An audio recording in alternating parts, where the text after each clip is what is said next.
Hey y'all, Miss B, and I am going to recap Real Housewives of Salt Lake City, Season 5, Episode 15, and their Day 5 in Puerto Rico.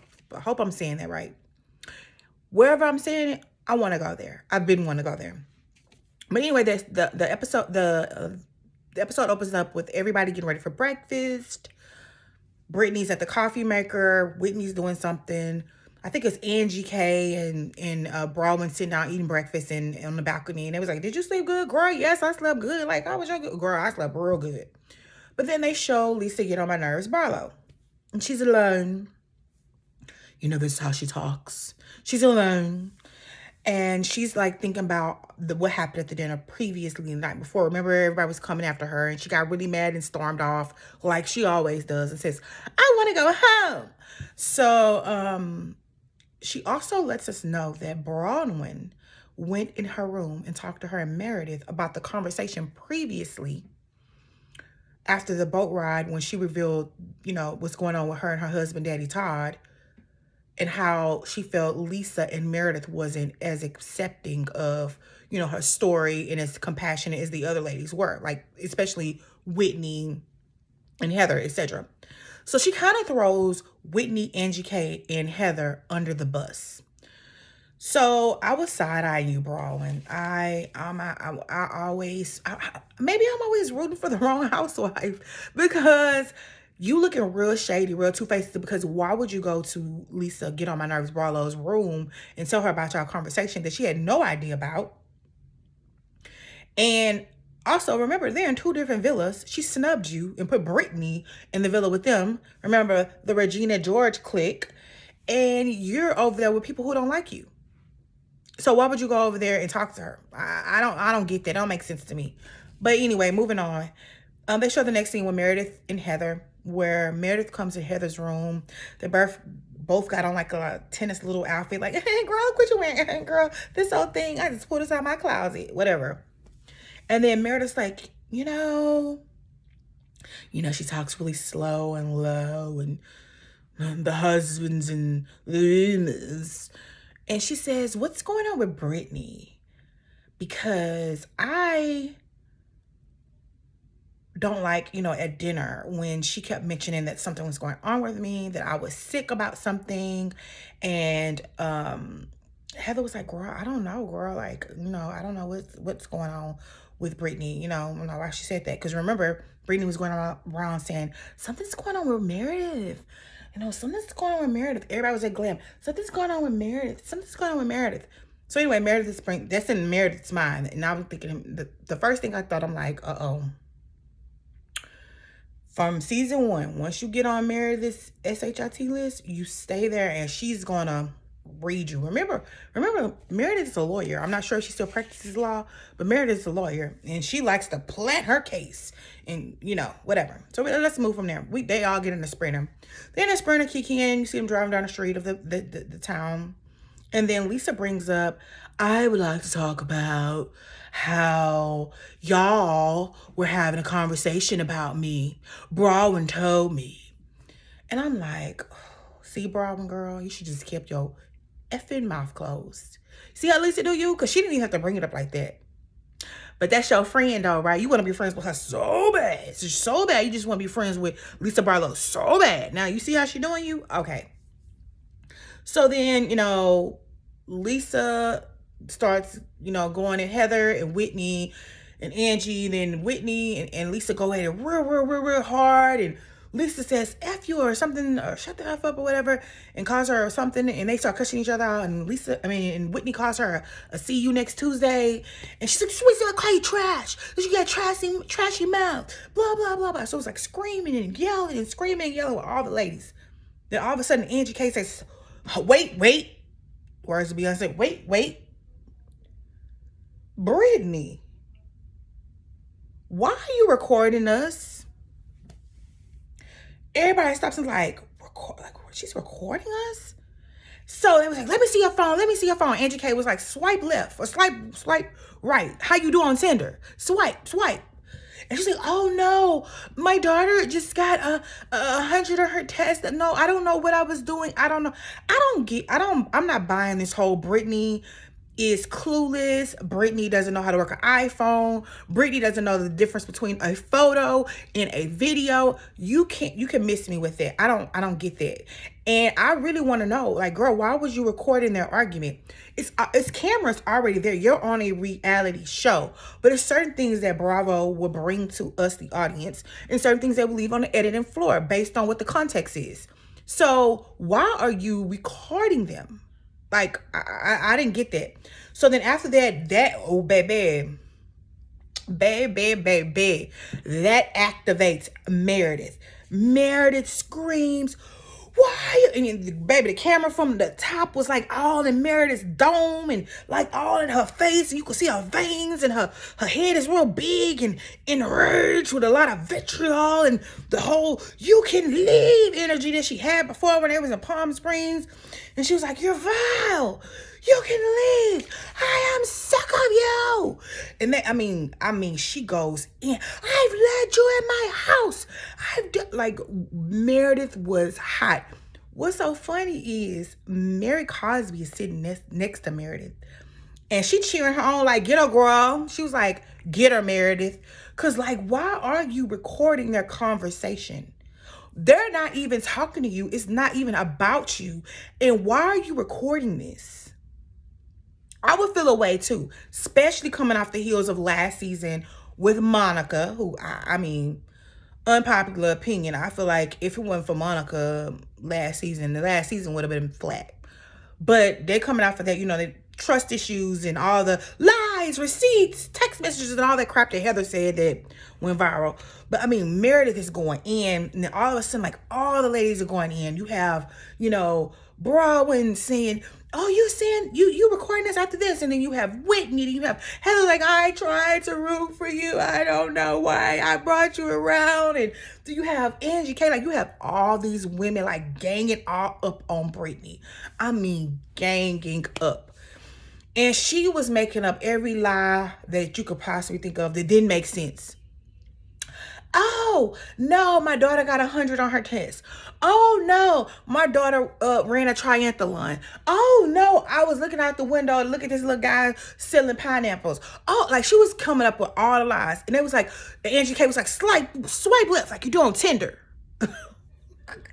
And she was like, oh, well, at that time, she couldn't figure out how to work her iPhone. And then, Brawwyn pops up like, Steve Jobs, you ain't got to tell me how to use an iPhone. I know how to use an iPhone. And I was like, oh my God, like what? Why is, for real though, I've seen a lot of commentary on, I feel bad for Brittany and XYZ and whatever. But why, for real, why was she recording them? Remember, Brittany is a friend of. She's not a snowflake. She doesn't have a snowflake in the intro. She's a friend of that was brought on by Heather. So yeah, why are you recording it? And she was like, oh, this and that. And baby, Meredith is giving her, I'm talking about, I had enough of you. You're vile. I had you in my home. You can leave. Get out of here. Then Heather's quirky, weird fashion starts quoting recording laws. And you can't record people without their knowledge. And this legislation says recording people states this and this. I'm like, hell, shut up, girl. So they were all just going in. I mean, going in on Brittany. I mean, I have seen a lot of blow ups on Housewives through all the franchises in the scene. I think maybe the most intense one I ever seen was when Erica Jane was going through her stuff, and she went on set and she was like, set was like, what you gonna do? She was like, that part. But none of the ladies were talking. This is the first time I've ever seen the entire cast of ladies pile in on one person. So they pull over, Brittany hops out, and baby, she's broken. She's help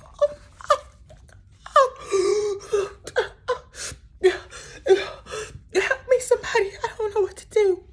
So it takes Whitney to get out of the Sprinter, and then Angie K kind of says, guys, maybe we went a little too hard on her. And Mary and them was like, we don't care. Mary and Meredith was on the same time. We don't care if she feels some type of way about how we was going to, why was she recording us? Why was she recording? Like, we never even got to the bottom of it. So I'm going to continue with this episode, but we never got to the bottom of why she was recording them. That fight had nothing to do with her. None of that argument that stems from season 1 of years of issues between Lisa and Whitney and vice versa and whatever. Why was she recording in the back of the seat or whatever? Oh, I want to take a picture of this. Why was she doing that? So then after that, Whitney hops out the Sprinter. And honestly, it was given forced by producers. It was like, one of y'all got to hop out the Sprinter and go talk to this girl. Like, she's over there having a nervous breakdown. Like, seriously, a nervous breakdown. And Whitney comes over there, and you know how Whitney talks, and she was like, why did you do it? And she was like, no, it's sitting there. My daughter did this and that, and I was doing it because of this, and I was doing it because of that. And she's like, did you send it to somebody? I was like, no, I wouldn't do that. Like, why would I do that? And Whitney was trying to be compassionate a little bit, but it was still giving like, girl, why was you recording us? What for? And who did you send that to? Because again, yes, this is a reality show. They're going to be recorded. But as I stated, Bravo has ways to edit and take out things. The ladies say, they watch over, hey, this needs to be taken out. They were going at each other in a way like, how they go at each other, throwing subs and cursing each other out and see you next Tuesday and all this stuff. That didn't need to be recorded. And then you was recording the back of the seat. And then pretending like, I don't know what you're talking about. Like, I'm not with that Brittany acting like she don't know how to work an iPhone or know what iPhones do or none of that. If that's the case, then go get you a Samsung or Android. No. Better yet, go get you the old school Nokia flip phone. Do that, okay? So then after that, they all, get out of the Sprinter and Brittany kind of gets herself together. And they all head to the ATV section. And then they all section off to go, who's going to ride with who? Everybody wants to ride with everybody but Brittany. Even Angie was like, well who's going to ride with Brittany? And then the man announced only such as 2 to a car. So then it just leaves Heather and Brittany. And I was like, of course. I can't stand you this season, Heather. When his eyebrow goes up, yeah, I see you. Those Ozempic is going to your brain. Anyway, they ATV riding, and then you see Heather and Brittany driving real slow in silence. And then they get to this long, look like bridge that you would cross to get to a castle in a very scary movie. I don't think I would have went across that bridge. I don't ever agree with Lisa Get on My Nerves Barlow, but has this bridge been tested? What's the last time they did an inspection on this bridge? I mean, we're in a different country. Like, that bridge was scary. I don't know if I would have went on that bridge. But anyway, they all get across the bridge. They make it safely. Then they walking down this, like, rock situation. And then Mary Cosby commentary, all this. Listen to Mary Cosby's commentary. It's so funny. She was like, I mean, I hope we getting somewhere nice because, child, this is bad on my knees, okay? So they all get down and they get to the waterfall. And then everybody's jumping in the waterfall. And Mary Cosby's looking at everybody. And then she tells them, I hope y'all all right with that diarrhea and not vomiting y'all gonna have. Because remember, again, they're in a different country. The water is different, treated differently. Different things happen. I've been to Mexico several times, and water is always a thing. Like, whatever. And then when Brittany gets ready to jump off a rock, she was like, girl, that's going to be the last jump you doing till you get on that plane. She said it like that, but she said it like that. And then you see, Lisa Get on My Nerves Barlow and all the rest of them sitting on a rock that didn't get in the water saying, does Brittany just think this is over with? Because I'm still mad. I'm still mad that she was recording us. They were all talking. And she was like, that's why that Osmond boy, be back and forth with her because she don't know what she wants. She just flip-flops and, everybody's still pissed at Brittany. So then, everybody gets off the ATV stuff, wash themselves off, dry themselves off, or whatever they're doing. Then they all get to lunch. Margaritas everywhere. I was like, ooh, them margaritas look good. I love me a good margarita. And the best ones I had were in Mexico. I'm glad they didn't mention Vita tequila, so maybe it was some good old Don Julio, okay, margaritas, and I wanted to try one, but anyway, that's neither here nor there. They all sit down, get to eat. They have like starters. And Mary is I love you, Mary, this season. Come on, Mary. Cause you girl, you are that girl this season. She was like, "Hey, Brittany, why so quiet, babe?" And Brittany was like, I'm just, just processing. And she's like, processing what? You got caught? I gagged. And then they recap all the times that Brittany lied about this recording. And it was 4 times. Oh, because of this. Oh, because of that. My daughter got 100. My daughter ran a marathon. She went to China. She booked a trip to Japan. She did, it was like all these things all over the place. And none of them made sense to me. Why would you be recording an argument that has nothing to do with you? She wasn't even in the same villa with them.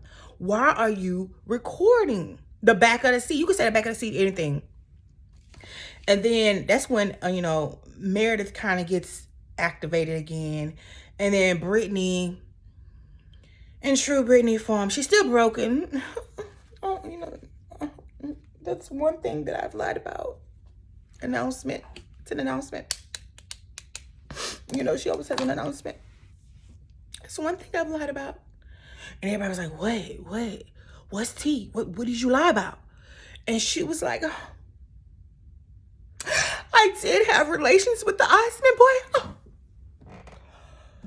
Girl, we already knew that. Mary was like, why are you telling us this? This has nothing to do with the reason why you're recording us. But you don't understand, see, like, my father's the deacon of the church and I'm the deaconess and they're Mormon, so I know they're not deacon and deaconess, but I'm just, paraphrasing here. And she was like, I just, you don't understand. It's just like my whole life is ruined. And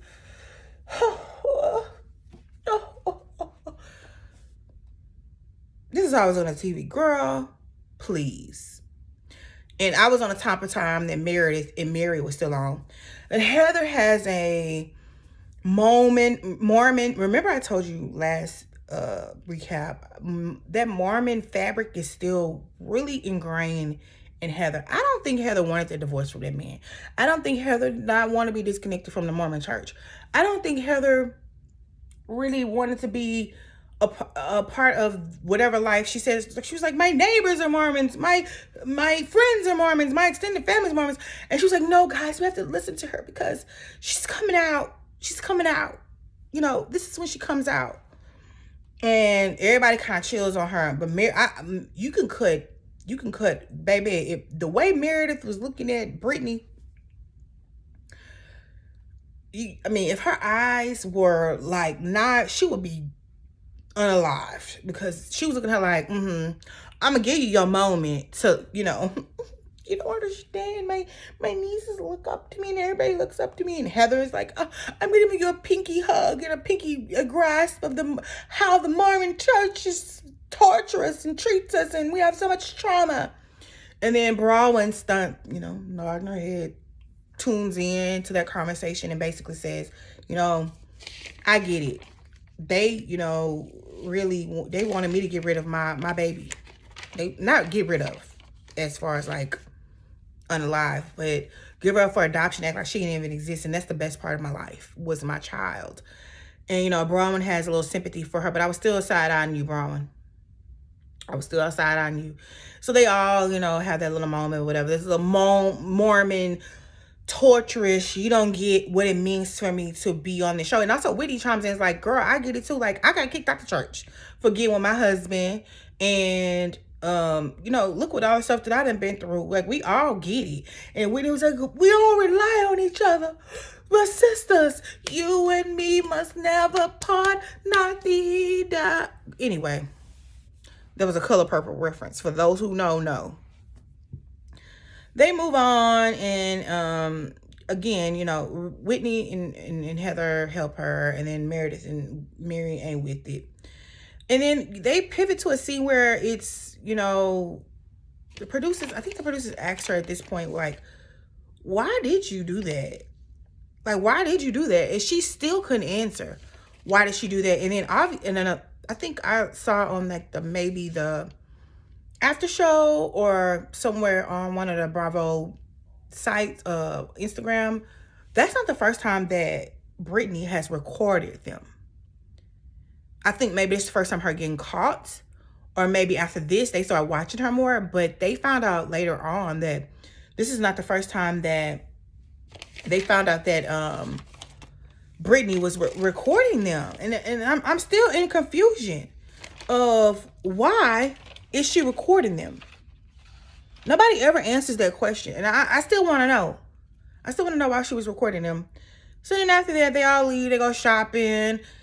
Heather finds her some little inappropriate souvenir she wants to take back, and I want to frame it and put it in the frame, and I want to say this is when I was in Puerto Vallarta 2024. I don't like. Get off the Ozempic, girl. Like I told you last episode, my last recap. Lower the Ozempic or the Zepbound or the Mounjaro, wherever you on. Lower it down a little bit because it's going to your brain. So anyway, they get ready for dinner. Everybody gets ready for dinner, and then you see a scene where Mary is having a problem like curling her hair or whatever, which is funny. It's not funny. It's like curious. Like everybody has glam there. I understand Mary had to take her son to rehab, but you would think she would fly in glam because Mary is glamorous. Like she has all the fashions all around her house. Like she has no room for furniture because she has fashions everywhere.